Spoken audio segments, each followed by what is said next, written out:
Hello and welcome back to another episode of TACHES Teaches.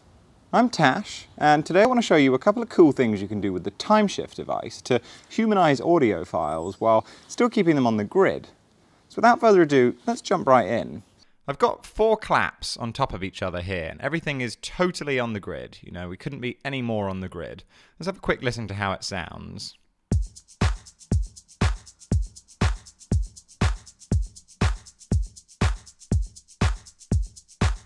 Doesn't sound particularly nice. It sounds a bit amateur and it sounds a little bit ugh. You know, there's sort of frequencies competing with each other, and there's also elements that probably should have been before and elements that should have been after. And when you're layering claps or any sort of percussion sound that you want to have sound good together, you're probably going to have to move them. And you're going to have them all starting at different times in order to get the best sound. So I'd probably want to push this back a bit, and this back a little bit more, and then maybe these guys forward, and let's have a listen to how that sounds. I mean, that sounds a lot better. Let's compare that to that. Yeah, it sounds a lot better. But I personally don't really like having all of my sounds moved off the grid like this. It just doesn't look very neat. I would much prefer to have everything on the grid. But it sounds terrible. Now in Ableton, I would have just used, on this mixer view, there would have been here a little number, and down here in this view, a little number that would basically allow you to delay channels. It was called channel delay compensation, or track delay. And it would allow you to delay things or push things forward in times by milliseconds. And Bitwig doesn't seem to have that by default, but they have included a device called Timeshift. Now, if you just add Timeshift to a channel, nothing will happen at first. Let's take just this clap. But like with a lot of things in Bitwig, they don't necessarily put it there always because maybe you don't need it. So it's something which you can just bring in. If I start to push this forward, I'm going to be pushing the sample back in time. I'm going to be pushing it forward. If I push it really far, if I bring it back in time, I'm going to be bringing it closer. And the key to this is subtlety. Small amounts, you know, within the 10 millisecond range for things that are hard transient seem to work quite well. And for things that have a little bit more of a pre-clap or a that you can be quite extreme with. But let's have a little listen now with these 4. I've set Q as my key to turn on these 4 time shifts. This first one I've pushed forward by almost 7 milliseconds, brought back 11, brought back 45 here, and brought back -7. So let's have a quick listen with it off again, and I'll turn it on halfway through, and we can see how much better everything sounds with the timing changed using Timeshift.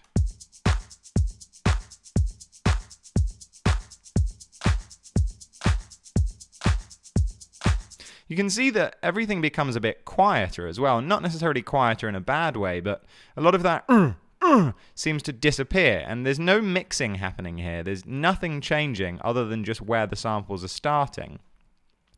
And the beauty of this is it means that you can keep everything perfectly on the grid, but then still have a per-track control over, you know, its actual timing.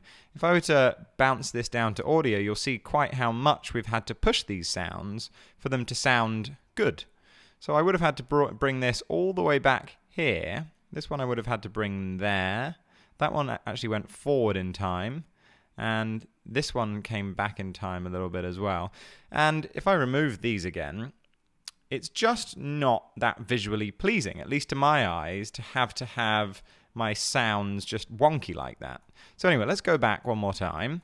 And I'm going to show you what else you can now do with Timeshift. So we've got all of our sounds sounding great. But what if we want to add a bit of variety to this? They're already sounding a lot more live, like we've got a few more people clapping at once rather than just a bunch of horrible layered claps. What if we were to take an effects selector and in that effects selector add a bunch of time shifts with different amounts... Oh, crikey.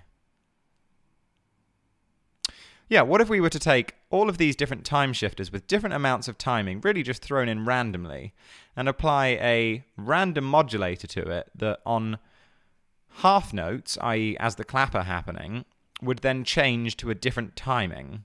Let's have a little listen to what happens with that.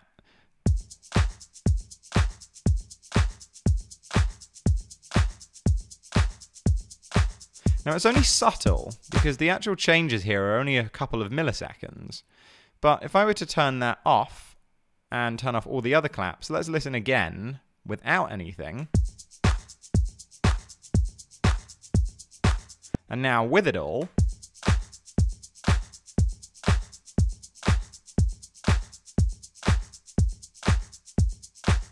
now we could take this a step further. We know that we like the timing of these individual claps, but why not have a little bit of wiggle room even on the individual channels? So we've set our time shift to be correct. But I'm now going to copy and paste across this randomized time shifter to all of the channels as well. And again, let's just A/B this.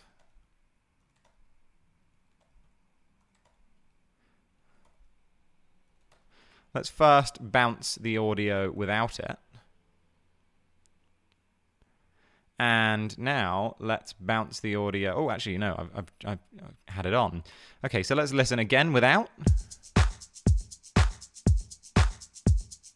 And now.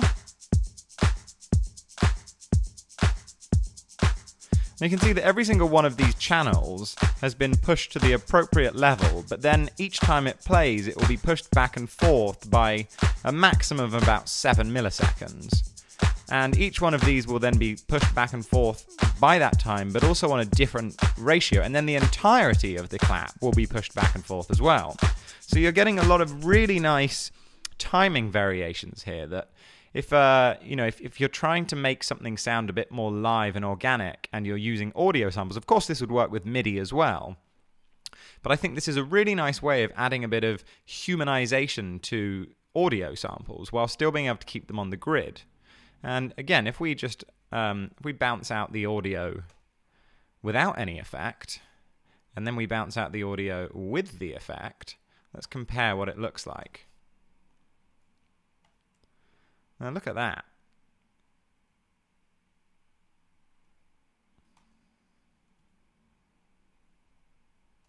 Oh, let's go back to this view.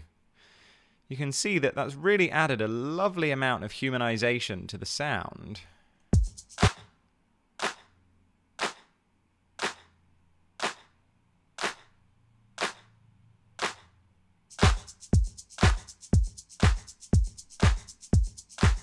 And again with off.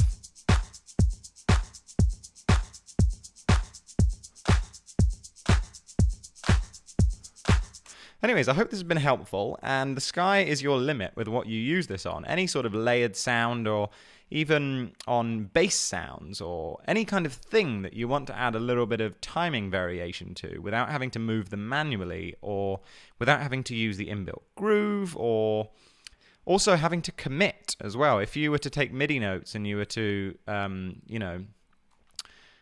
slice everything, let's slice this in place. If you were to quantize these things with the humanize on, you're committing to it. And I just think that there's something quite nice about, as you're listening to it, there are just these variations that it will always be different. It will always be subtly different. And especially if you're performing live, this is a wonderful way to be able to have things trigger, but have it change every time. And like philosophically, I think that's really quite lovely, that if you were performing live to people, the sound of the claps and the sound of the percussion, they are different every time you play it. Well folks, that's all we have time for today, but I do hope that this video has been useful. If you enjoyed it, then please remember to like and smash that subscribe button to keep up to date with all of my future videos. As always, happy Saturday and happy creating!